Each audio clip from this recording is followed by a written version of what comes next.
Hello everyone, welcome to my channel. তো আজকে জিনিসটা নিয়ে আমি আলোচনা করছি, এই জিনিসটা নিয়ে আলোচনা করা খুবই দরকার।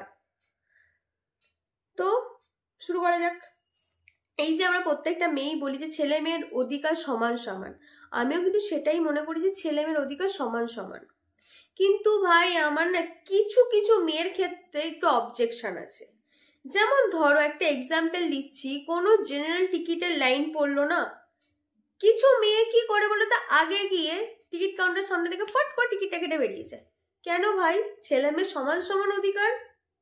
কিন্তু না, ওরা মনে মনে কি ভাবে বলো তো, লেডিস ফার্স্ট, কিন্তু মুখে গজে ছেলে মেয়ে সমান সমান অধিকার। সব থেকে একটা বড় এক্সাম্পল দেবো, যারা আমরা কলকাতার বুকে থাকি, দেখবে কলকাতার বেশিরভাগ পাবলিক বাসে বাঁ দিকে থাকে লেডিস সিটে আর ডান দিকেরটা থাকে জেন্টস বা জেনারেল, ঠিক আছে? এই লেডিস সিটে যদি কোনো জেন্টস বসে থাকে না, কোনো লেডিস উঠলো, ওঠার পর সে দেখে যে লেডিস সিটটা কোথায় ফাঁকা আছে। যদি সেখানে কোনো লেডিস সিট ফাঁকা না থাকে, যদি দেখে একটা সিটের মধ্যে কোনো জেন্টস বসে আছে, সেই লেডিসটা কি করবে বলুন তো, স্যার ওটা লেডিস সিট, নিয়ে টুক করে বসে পড়বে। কেন? এই যে তো আমরা বলি ছেলে মেয়ে সমান সমান অধিকার।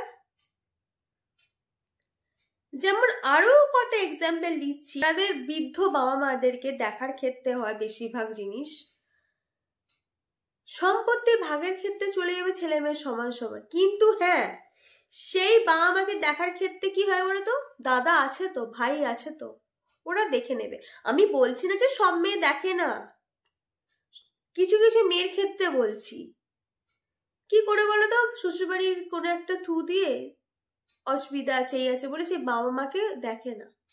20টা বছর বা 22টা বছর সেই কিন্তু তার ছেলে বা তার ভাইকেই সে দেখতে হয় তার বাবা মাকে। এখানেও কিন্তু যখন সম্পত্তি ভাগ হবে, ছেলে মেয়ে সমান সমান বলে হাজির হয়ে যাবে। আরো আছে যে আমরা এই যে গলা ফাটে ছেলে মেয়ে সমান সমান অধিকার।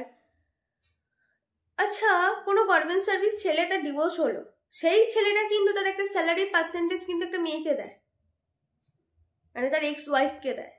কিন্তু এই জিনিসটা কোনো শুনেছেন যে কোনো মেয়েটার স্যালারি একটা পার্সেন্টেজ কোনো ছেলেকে দেয়? এখনো পর্যন্ত তো হয় না, হয়নি এখনো পর্যন্ত ডিভোর্সের ক্ষেত্রে। তাহলে এখানে যে ছেলে মেয়েদের সমান সমান অধিকার কোথায়? শুধু বললে শুরু করলে না শেষ করা যাবে না। আমাদের এই যে মেয়েরা যে এই ছেলে মেয়ের সমান সমান অধিকার যে বলি না, মুখে বলি, যেটা আমরা বলি, এটা না মন থেকে আমাদের মানতে হবে, তাহলেই আমরা সমাজের কাছে ছেলে মেয়ে সমান সমান অধিকার জিনিসটা গর্ব করে বলতে পারবো। তাই তাই দয়া করে এই যে লেডিস ফার্স্ট জিনিসটা প্লিজ ফায়দা দেবেন না, মন থেকে মানুন ছেলে মেয়ে সমান সমান। আর আজকে যদি কথাটা ভালো লেগে থাকে, প্লিজ কমেন্টে জানাবেন আর সাবস্ক্রাইব করতে ভুলবেন না।